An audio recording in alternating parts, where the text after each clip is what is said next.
성경 봉독하겠습니다. 성경은 누가복음 24장 13절로 32절까지입니다.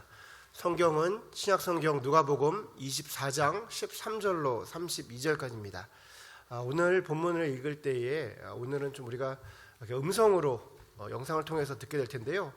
오늘의 본문은 그냥 내용 스토리입니다. 그래서 여러분께서 앞에서 음성으로 들으시고 눈으로 계속해서 확인하시면서 그냥 들으시면 될 것 같습니다.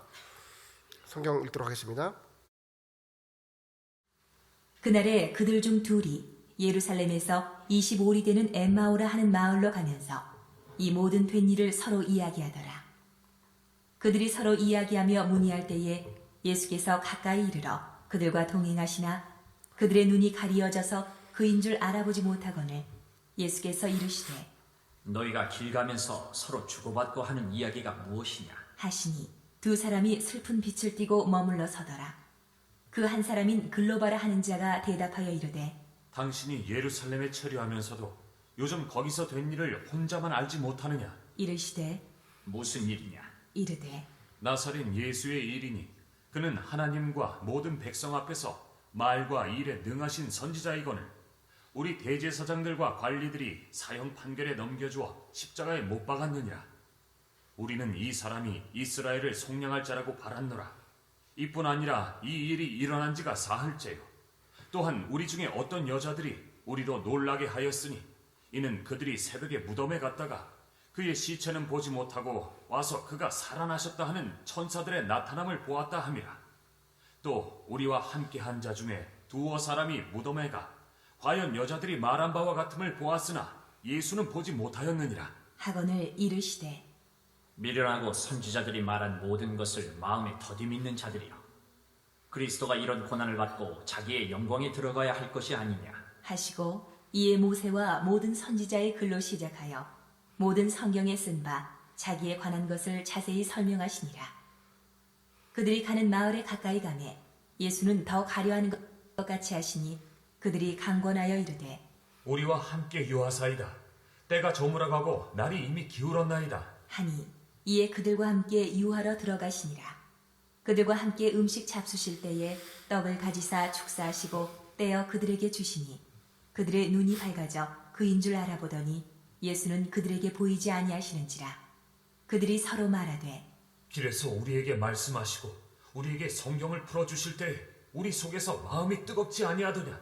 곧 그때로 아멘. 오늘 저와 여러분이 나눌 말씀의 제목은 부활 동행의 시작이라는 제목으로 말씀 나누도록 하겠습니다. 제가 이게 알러지인지 감기인지 모르겠는데 음성이 많이 좀 안 좋은데 아까 이렇게 영상에 나오는 것처럼 우리 예수님처럼 미련하고 선지자들이 말한 걸 더디 믿는 자들이요 이런 것처럼 음성이 좋아야 되는데 다소 불편하시더라도 좀 이해해 주시고 들어주시기 바랍니다. 여러분 혹시 세계 3대 축제를 알고 계십니까? 세계 3대 축제.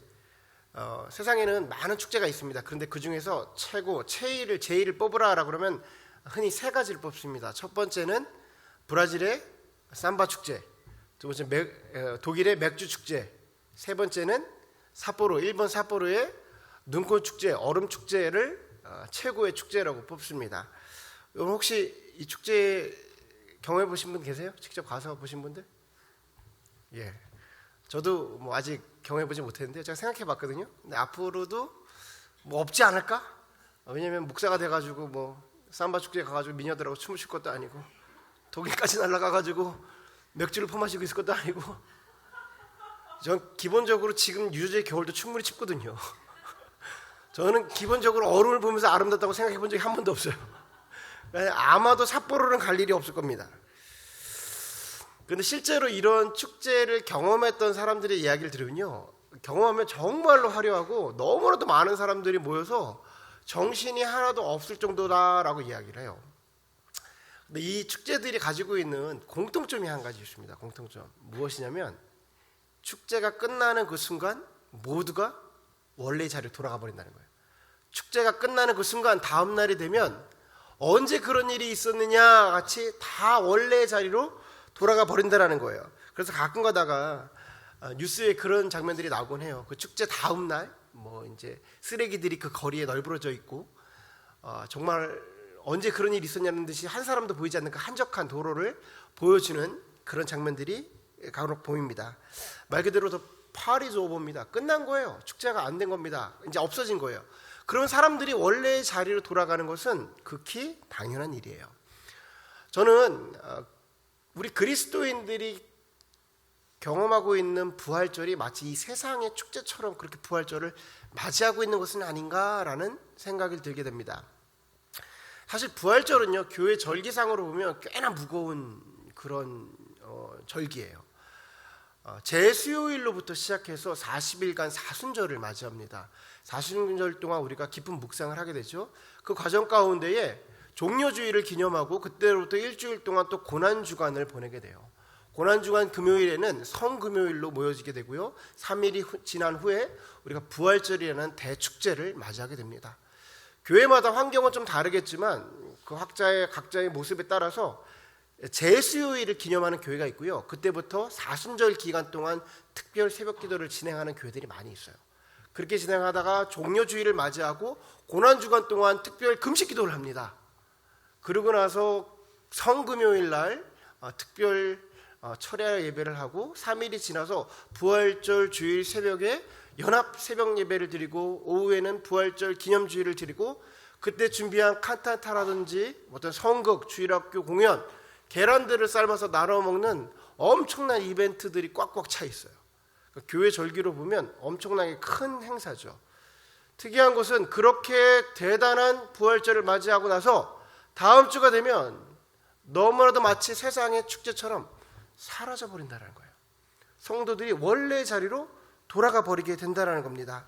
여러분, 특이한 것은요, 교회 절기상으로 보잖아요. 그럼 오늘이 무슨 절기인지 아십니까? 교회 절기는 이렇게 돼요. 부활 후 첫째 주일, 부활 후 둘째 주일, 부활주 셋째 주일, 부활절이 기준이라는 거예요. 그런데 우리 교회 가운데 많은 성도들 가운데 마치 다시 축제, 세상의 축제가 끝난 것처럼 원래의 자리로 돌아가게 된다는 것입니다. 여러분, 우리의 부활절은 어땠나요? 우리가 부활절을 기념하면서 사실은 특별한 묵상을 하기도 하고요. 우리의 의지를 들여서 무언가를 절제하고 목장 가운데 우리 이런 것도 해보자 저런 것도 해보자 라고 말하면서 기쁨으로 부활절을 준비하고 맞이했습니다. 그런데 지난 한 주는 어떠셨어요? 만약 지난 한 주가 특별한 것 없이 마치 우리가 세상의 축제가 끝난 것 같이 그렇게 더 이상 묵상이 진행되지 않았다면 저와 여러분 삶 속에서는 예수 그리스도의 부활의 능력은 나타나지 않은 겁니다. 저와 여러분 삶 가운데 예수 그리스도의 부활의 능력은 존재하지 않은 거예요. 왜냐하면 그리스도인의 축제는 부활절로부터 시작되기 때문이에요. 부활절로부터 시작된다. 세상의 축제는 행사가 끝나면 모든 것이 끝납니다. 더 이상 특별할 것이 없어요. 그러니까 원래 자리로 돌아가는 것이죠. 그러나 신앙인들은요, 예수 그리스도의 부활로부터 그 신앙생활이 시작이 됩니다. 그 부활로부터 새 소망이 시작되는 거예요. 왜냐하면 부활하신 주님, 살아계신 주님이 그때부터 우리의 삶 가운데 동행하시기 때문에 부활을 믿어야 그때부터 동행이 되어지는 겁니다. 오늘 본문을 보면 부활하셔서 그 사랑하는 제자들에게 함께 동행하고 계신 예수님의 모습이 등장을 합니다. 오늘 본문을 흔히 엠마오로 가는 두 제자 이렇게 제목을 달아요. 제목에서 말한 것처럼 예수님께서 십자가에 못 박혀 돌아가시고 그 사건으로 해서 낭망한 두 제자, 글로바랑 또 이름을 알지 못하는 그 한 제자가 예루살렘을 떠나 엠마오로 향하고 있는 모습이 나옵니다. 제자들이 엠마오로 가는 곳이 무엇이 특별할 것이 있겠냐라고 생각이 될 수 있겠지만 누가복음이 지금 말하고 있는 것은 그 제자들이 있어야 할 곳은 예루살렘이지 엠마오가 아니다라는 것을 지금 이야기해 주고 있는 거예요. 그러니까 오늘 본문 전체를 이해하실 때 부활의 사건도 있고 여러 가지 모습이 있지만 진짜 맥락은 무엇이냐면 그 제자들이 있어야 할 곳은 엠마오가 아니고 예루살렘이다라고 그래요. 그래서 오늘 본문의 마지막 절에 보면 그들이 마음이 뜨거워져서 다시 예루살렘으로 가고 있는 제자들의 모습을 보여줍니다. 자, 예수님이 죽으신 것에 대한 낭망한 두 제자가 엠마오로 떠납니다. 우리는 이 글 가운데에 좀 먼저 알아야 할 것은 이 두 제자가 과연 누구냐라는 거예요. 이 두 제자가 누구냐? 우선 우리가 본문을 통해서 알 수 있는 사실 한 가지는 한 명의 이름이 바로 글로바라는 제자였다는 거예요. 글로바라는 제자였다. 정보가 많이 부족하긴 하지만 다른 성경을 종합해 볼 때 이 글로바가 예수님과의 어느 정도의 관계를 유지했던 제자인지는 우리가 조금 알 수가 있습니다. 흔히 예수님의 제자들을 나눌 때 10명, 20명, 70명, 500명 군으로 나눠요. 10명 군은 어떤 제자들이냐면 우리가 잘 알고 있듯이 예수님의 12제자들을 얘기할 때 12명, 그 10명 군에 속합니다. 20명 군은 어떤 제자들이냐면요, 이 12명의 제자를 포함해서 또한 특별히 마지막까지 예수님이 십자가에 못 박혀 돌아가실 때에 그 십자가상에서 예수님을 기다렸던 여인들, 그리고 특별히 초대교회 때 엄청난 영향을 미쳤던 막달라 마리아를 중심으로 한 여인들을 이야기하고요, 사도행전에 나오는 마띠아, 스데반과 같은 사람들을 포함해서 20명 군에 속하는 제자들이라고 말합니다. 그리고 70명 군에 속하는 제자는 우리가 잘 알다시피 전도 여행을 보내신 적이 있어요. 그래서 사단들을 몰아치고 돌아왔던 제자들이 있습니다. 이걸 70인 군에 두고요, 500명 군의 제자들을 말할 때 예수님께서 부활하셔서 동시에 500명의 그 모습을 나타내신 제자들을 흔히 500명이라고 말합니다. 예수님과의 제자들의 친밀도를 얘기할 때 분명히 그 가까운 순으로 친밀도를 두고 있는데, 많은 신학자들은 이 본문에 나와 있는 글로바는 20명 군에 속하는 제자였다라고 표현합니다. 그러니까 글로바가 굉장히 가까운 제자였다는 것이죠. 이렇게 말하는 이유는 첫 번째, 그의 이름이 성경에 등장을 하고 있기 때문이에요. 성경에 등장을 하고 있다. 이 성경에 이름이 등장한다는 것은 당시에 많은 사람들이 이미 글로바의 이름을 알고 있었다라는 거예요. 왜냐하면 누가복음을 딱 쓸 때 아마 누가는요, 이것이 성경이 될 거라는 걸 생각을 못했을 거예요. 누가는 아마 이렇게 2000년이 지나서 우리가 이 글을 읽고 있을 거라는 걸 아마 상상도 못했을 겁니다. 그러니까 당시 1세대 때의 사람들을 향한 메시지를 주기 위한 책이었을 거예요. 그러니까 누가가 지금 글로바라는 사람의 이름을 기록했던 이유는 무엇이냐면, 지금 내가 말하고 있는 것이 거짓이 아니야 라를 증명하기 위해서 글로바라는 사람의 이름을 기록해 온 겁니다. 너네 글로바 알지? 진짜 글로바한테 그 일이 벌어진 거야를 어떤 증언하기 위해서 기록하는 겁니다. 본문 24절을 보면 글로바가 이런 이야기를 해요. 우리와 함께한 제자 중에 2명이 예수의 무덤에 갔지만 만나지 못했다라고 얘기해요. 여기서 말하는 2명은 누구냐면 베드로와 요한을 얘기합니다. 우리와 함께한 제자 중에 베드로와 요한이라고 말하면 굉장히 가까운 군에 있는 거죠. 그래서 아마도 이 글로바는 예수님과 굉장히 가까운 사이에 있던 제자였을 거라는 거예요. 그런 글로바가 왜 예루살렘을 떠났을까요? 본문에 기록된 것처럼 그들이 낙심해서입니다. 왜 낙심했는지는 우리가 굳이 말할 필요가 없어요. 그의 스승이 십자가에 못 박혀 돌아가신 겁니다. 그래서 다른 제자들이 말이 갈릴리로 떠났던 것처럼 이 제자들도 엠마오로 떠난 거예요. 중요한 것은 본문 23절을 보면 이 글로바가 예수 그리스도의 부활 소식을 이미 알고 있었음에도, 이미 들었음에도 불구하고 엠마오로 갔다는 거예요. 몰라서 간 것이 아니라, 얘기를 들어보니까 여인들이 무덤에 갔는데 그 만나지 못하고 두어 제자가 뛰어갔는데 이 부활 소식을 이미 알고 있음에도 불구하고 그 발걸음이 엠마오로 떠났다라는 거예요. 저는 이 현상을 보면서 극히 일반적이며 극히 정상적인 행동이다라고 생각이 들었습니다. 왜냐하면 예수 그리스도의 부활의 소식을 들은 저와 여러분에게도 동일하게 나타나는 현상이기 때문이에요. 무엇이냐? 믿어지지가 않는 겁니다. 부활의 소식을 들었음에도 불구하고 믿을 수가 없는 거예요. 의심을 한다는 것이 아니라 믿어지지가 않는 거예요. 왜냐? 이성적으로 말이 안 되거든요. 이성적으로 있을 수가 없는 일입니다. 어떻게 죽었던 사람이 살아날 수가 있어요? 이 말은 반대로 얘기하면 예수 그리스도의 부활은 이성적인 접근 자체가 불가능하다는 이야기예요.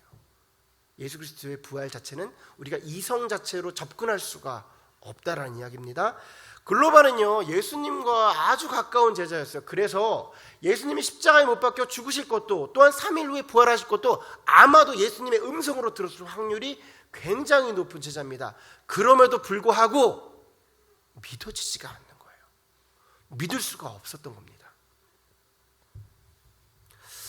여러분, 지금 교회 안에도 이 글로바와 같은 상태에 있는 분들이 꽤나 많습니다.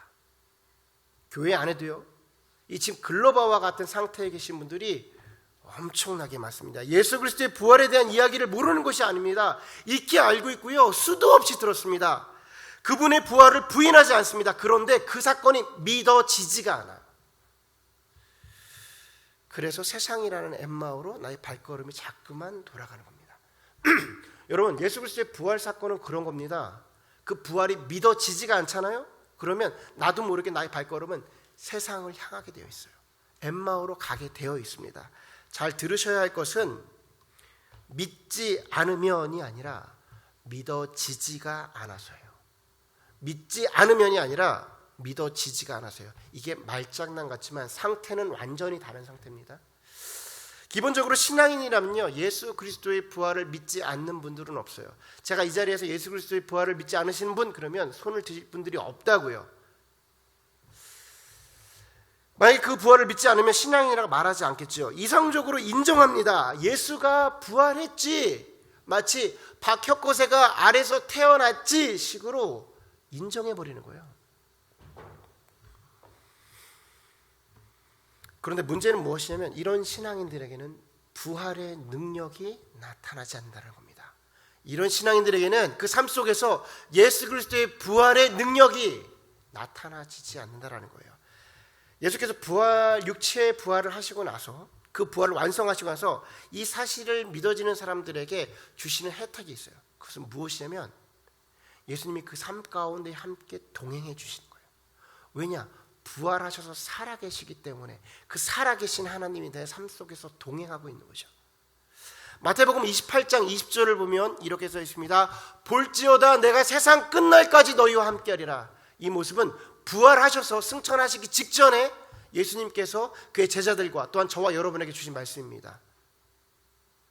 우리에게 주신 언약의 말씀이에요. 볼지어다 세상 끝날까지 내가 너희와 함께하리라. 근데 그 하나님이, 그 예수님이 어떤 하나님이었어요? 부활하신 예수님이었어요. 부활하신 예수님이었어요. 예수님의 육체의 부활이 믿어지지가 않는데 어떻게 살아계신 예수님을 만납니까? 예수 그리스도의 부활이 믿어지지가 않는데 어떻게 그분이 우리 삶 가운데 동행할 수가 있어요? 말 자체가 형성이 안 되는 거예요. 그러니까 그리스도인의 부활은요, 그리스도의 축제는 그 부활로부터 시작되는 거예요. 신앙인의 신앙생활은 예수 그리스도의 부활이 믿어지는 순간부터 진행되는 겁니다. 그래야 그분과 동행할 수가 있게 되니까요. 종교개혁을 일으켰던 마틴 루터의 유명한 일화입니다. 종교개혁 때였어요. 종교개혁 때 로마 카톨릭이 점점 부패하기 시작합니다. 날로 부패해지기 시작해요. 이제 심지어 면죄부를 판매하기까지 합니다. 이 면죄부라고 하는 것은 당신의 죄를 이 면죄부를 사면 돈으로 용서받을 수 있게 돼라고까지 말하는 거예요. 그렇게 한 이유는 뭐냐면 로마 카톨릭은 당시에 큰 성전을 짓기를 원했어요. 그래서 그렇게 돈을 모아서 성전을 짓기 위한 거죠. 근데 마틴 루터가 이 일을 바라보면서 아무리 생각해도 이것은 하나님께서 기뻐하실 일이 아니라는 거예요. 면죄부를 판매하는 것도, 그렇게 지어진 성전도 하나님께서 기쁨으로 받아들이지 않을 거야 라는 확신을 갖고 나서 반박문을 씁니다. 95개 조항의 반박문을 써서 그 성전 앞에 딱 붙여놔요. 그 사람들로부터 종교개혁을 시작한 거죠. 그랬더니 사람들이 막 요동치기 시작합니다. 지금 우리는 이 일을 종교개혁이라고 말하지만 당시의 시선으로 말하면 마틴 루터가 일개 신부가 로마 카톨릭과 로마 교황청을 향해서 반역을 일으킨 일입니다. 반역의 일이죠. 제가 반역이라고 표현한 이유는 뭐냐면 당시의 카톨릭은요, 이 일이 금방 해결될 거라고 생각했어요. 왜냐하면 정말 일개 신부였거든요. 아무것도 아닌 신부였어요. 그러니까 금방 다 해결해 버릴 거야 라고 생각했는데 이 일이 날로 커지는 겁니다. 점점 주체할 수 없을 정도 일이 커지니까 로마 카톨릭에서 교황청에서 마틴 루터에게 소환장을 보냅니다. 소환장. 왜냐하면 마틴 루터는 로마 교황청에 있던 신부였기 때문에 소환장을 보내버린 거예요. 집에 있는데 마틴 루터에게 소환장이 날라온 거예요. 그 소환장을 받아들인 루터가 낭망하기 시작합니다. 불안해지기 시작해요. 왜냐하면 당시에 로마 카톨릭의 힘은요, 한 사람을 살리고 죽이고 하는 문제는 일도 아니었어요. 그렇기 때문에 그걸 받아들이고 나서 절망하게 되고 근심하기 시작합니다. 불안해서 어찌할지 몰라고 이리저리 돌아다니다가 그날 밤에 밤을 꼬딱 새버려요. 그래서 새벽에 아침에 일어나서 거실을 이렇게 불안한가 거닐고 있는데 갑자기 와이프가 아내를 보니까 아내가 상복을 입고 돌아다니는 거예요. 그래서 루터가 얘기합니다. 여보, 우리 가까운 사람 중에 누가 죽음을 당했어? 라고 물어보는 거예요. 그때 아나가 얘기합니다. 예, 당신의 예수님이 죽으셨어요. 마틴 루터가 흥분해서 얘기합니다. 아니 어떻게 그런 얘기를 합니까? 라고 했을 때 카타리나가 그때 아주 유명한 얘기를 합니다. 당신 안에 예수님이 죽지 않았다면 당신이 어찌 그렇게 절망할 수가 있습니까? 당신 안에 예수님이 죽지 않았다면 당신이 어떻게 그렇게 절망할 수가 있습니까? 라고 얘기를 해요. 그때 루터가 정신이 번쩍 듭니다. 아, 내가 신학교에서 부활의 주님까지도 제자들에게 가르쳤는데 정작 살아계셔도 내 삶 속에 가시고 계신 부활하신 예수님을 잊고 지냈구나. 그 순간 예수님을 깊게 묵상합니다. 부활하신 예수님을 닮기 위해서 아주 깊게 묵상을 해요. 그때 부활하신 예수님이 그 삶 가운데에 동행하시고 담대케 해주셔서 그가 로마 카톨릭 안에 들어가고 결국 종교개혁을 마무리 짓게 합니다. 완성 짓게 하시는 거죠. 예수님께서 그분의 부활을 받아들인 일에게 주시는 은혜가 있습니다. 그것은 무엇이냐면요, 그 살아계심으로 그 사람 삶 속에서 역사하시는 거예요. 때론 그 사람에게 힘을 공급하시기도 하고요, 채워주시기도 하고요, 보게 하시기도 합니다. 왜냐? 동행하심으로 그가 갈 수 있도록 엄청난 담대함을 주시는 거예요. 그 담대함을 가지고 신앙인들은 세상 가운데에 나갈 수가 있는 겁니다. 그 담대함의 근원이 뭐예요? 살아계시고 지금도 나와 함께 하시는, 동행하시는 예수 그리스도인 거예요. 여러분, 그런데 생각해 보십시오. 이 자리에서 그런 예수님을 경험해보고 싶지 않으신 분이 어디 있어요? 교회를 다니면서 이런 부활의 능력을 원치 않는 분들이 어디 있겠습니까? 모두가 원하죠. 그런데 문제는 무엇이냐면 믿어져야 되는 거예요. 내가 믿겠다고 달려드는 것이 아니라 이 사건이 믿어져야 되는 거예요. 왜냐하면 이성으로 믿을 수가 없는 사건입니다. 앞에서 말씀드린 것처럼 이성으로 믿으려고 내가 지금부터 믿을 거야. 예수님 부활하셨어. 예수님 부활하셨어. 내가 아주 세게 믿을 거야. 지금부터 부활하셨다. 믿어지지가 않는다고요. 이렇게 한다고 되어지지가 않아요. 이거는 믿어져야 되는 거예요. 믿어져야 되는 거예요. 저는 오늘 본문 속에 등장하는 예수님의 모습이 딱 이것을 우리에게 설명해 주기 위해서 등장하신 것이 아닌가라는 생각을 해요. 본문을 보면 예수님께서 두 제자에게 나타나시는데 그들의 눈이 어두워져서 예수를 알지 못했다고 얘기합니다. 예수님께서 등장을 하시는데 성경의 기록을 보니까 예수님이 곁에 있음에도 그 제자들이 알지 못하는데 성경은 왜냐고 기록을 하냐면 그들의 눈이 어두워져서 예수를 알지 못한다라고 해요. 많은 설교자들은 이 부분에 대해서 설명할 때 너무나 낙심되어서 예수님이 옆에 계신데 그 낙심을 인해서 예수님을 보지 못했다고 이야기를 해요. 근데 사실은 그렇지가 않습니다. 마태복음 16장에 보면 동일한 구절을 얘기하면서 뭐라고 표현하냐면요, 마가복음 16장에 이렇게 얘기합니다. 예수님께서 다른 모습으로 제자들에게 나타나사라고 그래요. 다른 모습으로. 무슨 소리냐면요, 처음부터 예수님은 다른 모습으로 나타나신 거예요. 그들이 알지 못할 모습으로 나타나신 거예요. 왜 그러셨을까요? 예수님께서 부활하셔서 짠 나타나서 야, 내가 부활의 예수야. 내가 부활해서 내가 예수야. 너네 나 알고 있지? 그러면서 딱 보여주면서 야, 너네 지금 어디로 가는 거야? 빨리 예루살렘으로 가자 라고 말했으면 너무나도 쉬운 일이었어요. 근데 그렇게 하시지 않았습니다. 그리고 전혀 다른 모습으로 나타났어요. 전혀 다른 모습으로 나타나서 전혀 다른 이야기를 하세요. 이것은 저와 여러분을 위한 사건으로 만들어주시기 위한 예수님의 모습이라고 생각을 합니다. 당시 제자들 모두는요, 예수님의 얼굴을 알고 있었습니다. 그런데 저희는 예수님의 얼굴을 알지 못하죠. 2대만 지나도 3대만 지나도 우린 예수님의 얼굴을 알지 못합니다. 예수님의 의도가 여기 있습니다. 부활은 결코 눈으로만 보고 확인되는 것이 아닙니다. 만약 우리가 눈으로 확인했다면 이성적으로 받아들였겠죠. 내가 확인했으니까. 허나 우리는 더 이상 예수를 눈으로 확인할 수 없는 사람들입니다. 다시 말해서 우리가 예수의 부활을 믿기 위해서 다른 방법이 필요했다라는 거예요. 예수님께서 눈이 가려진 우리 모두를 위해서 눈으로 예수님을 보지 못해도 그분의 부활을 확인할 수 있는 방법을 알려주십니다. 우리 모두 본문 27절과 32절을 각각 한번 읽어보도록 하겠습니다. 27절 읽습니다. 시작.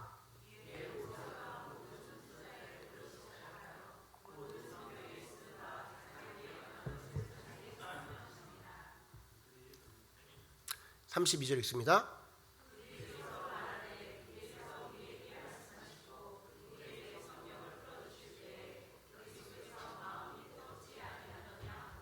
아멘. 본문이 말하고 있는 내용이 무엇입니까? 성경을 통해서 예수님을 알아보았다라는 이야기예요. 성경을 통해서 알아보았다. 여러분, 사실은요, 우리가 꿈속에서 예수님께서 부활하셔도 나타나셔도요, 우리 알 수 없어요. 그렇죠. 우리가 생각하는 예수님은 너무 잘생겼어. 아마 실질적으로 그렇지 않을 확률이 높습니다. 머리가 막 금발에 막 이렇게 항상 이렇게 컬리 헤어를 가지고 안 그러실 거예요. 실제로 중동 사람들이 그렇게 생기지도 않고 되게 시커마셨을 거라 생각합니다. 그러니까 그분이 갑자기 막 털 좀 있으신 분이 와가지고 내가 너 예수야 그러면 우리는 사단아 물러가라라고 할 확률이 굉장히 높습니다. 그러니까 우리는 부활의 예수님을요 그런 현상으로 알 수가 없어요. 근데 오늘 본문을 보니까 그렇게 눈이 가려진 우리에게, 눈이 가려진 제자들에게 어떻게 나타나실까요? 다른 모습으로 오셨지만 무엇할 때? 성경을 통해서 모세와 선지자들이 말한 그 예수에 관한, 자기에 관한 것을 쫙 풀어주시는 거예요. 그랬더니 제자들이 뭐라고 말합니까?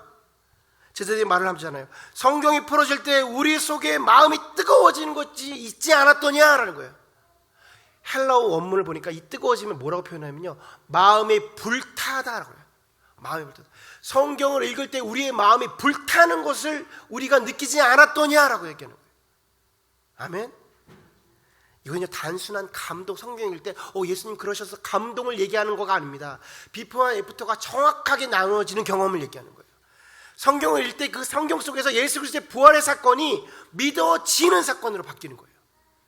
우리가 믿어야지, 이게 사실이니까, 이게 아니라 성경을 읽는 순간 내 안에서 변화의 과정이 벌어지는 거예요. 여러분, 성경이 참 묘하지 않습니까? 어떻게 이런 것까지 기록해 놓습니까? 우리 예수님이 얼마나 섬세하십니까? 혹여 우리가 그 예수, 부활하신 예수를 모를까 봐 안전장치까지 마련해 놓은 거예요.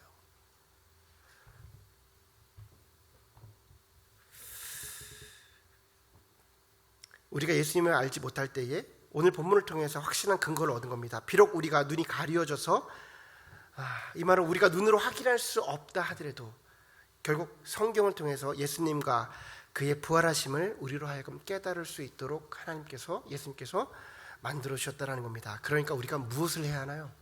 무엇을 해야 돼요? 성경을 봐야죠. 성경을 봐야죠. 여러분, 제가 오늘 전해드리는 메시지는 결코 가벼운 메시지가 아닙니다. 이런 설교는 어디서 쉽게 들을 수가 없어요. 복 받으셨어요.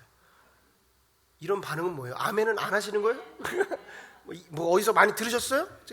제가 이 사실을 알고 내가 깜짝 놀랐는데, 내가 어머머 이런 하늘의 비밀을 내가 깨달다니 뭐 이런 거.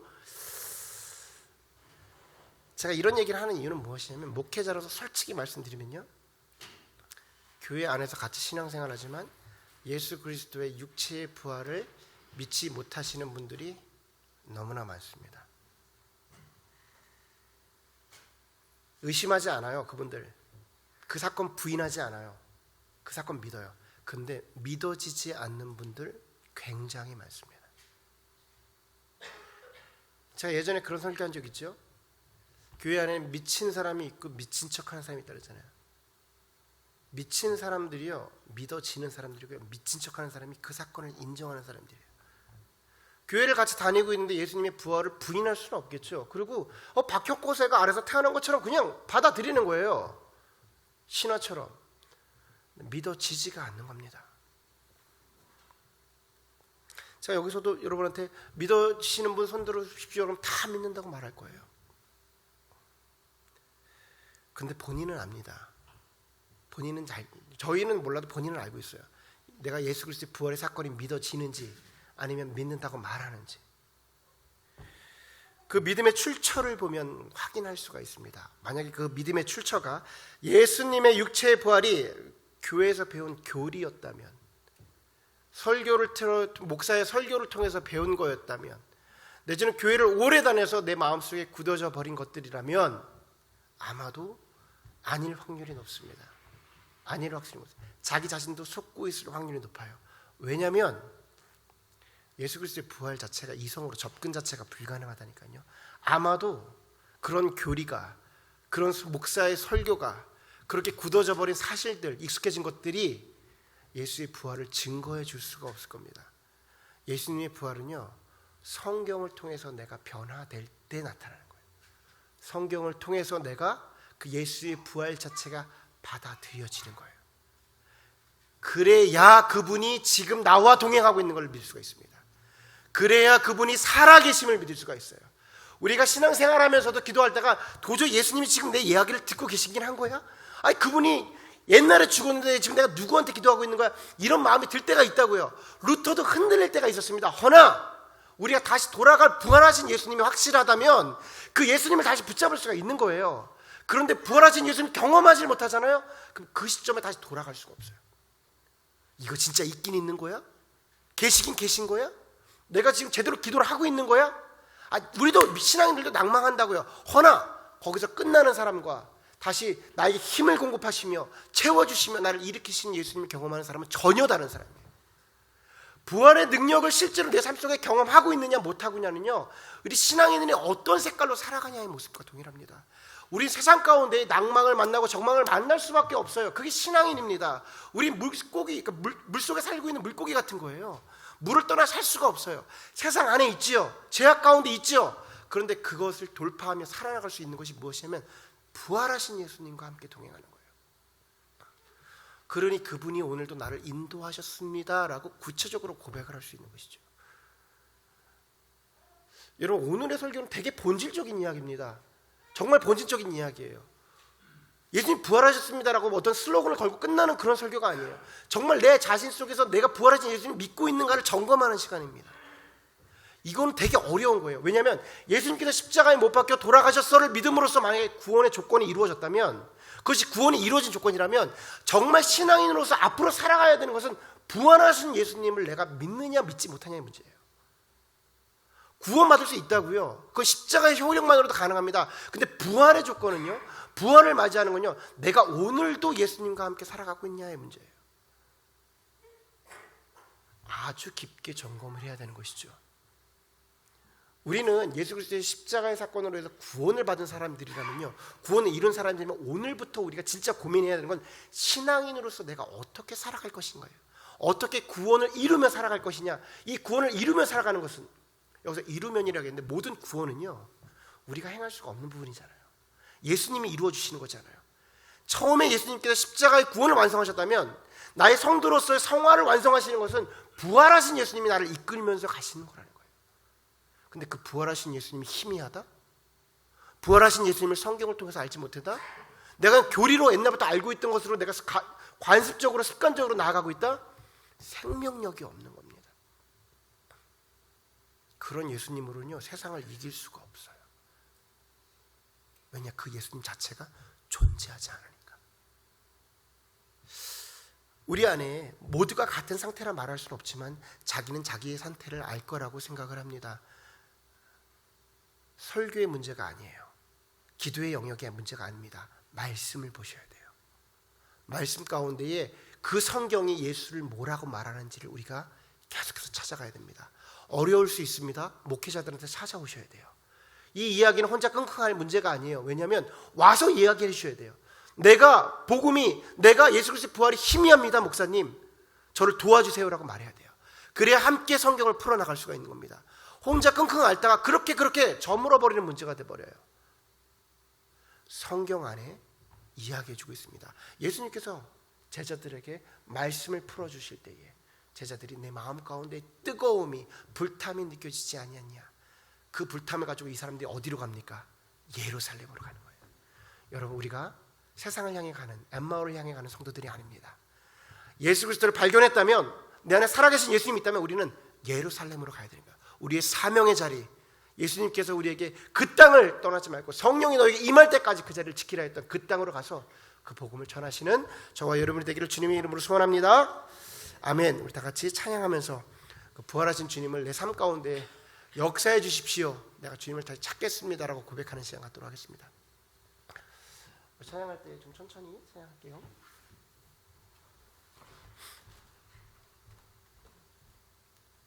다 같이 자리에 일어나셔서 찬양하는 시간 갖도록 하겠습니다.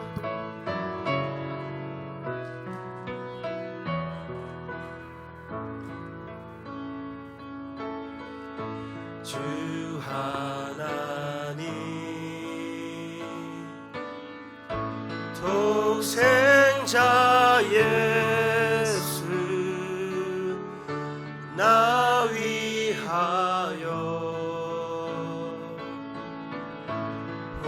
오시었네. 내 모든 죄 다 사시고 죽음에서 부활하신 나의 구세주, 살아계신 주, 나의 참된 소망, 걱정 근심 전혀 없네. 사랑의 주 내 발길 인도하니 내 모든 삶의 기쁨 늘 충만하네. 주 하나님, 주 하나님, 독생자 예수 나 위하여 오시었네. 내 모든 죄 다 사시고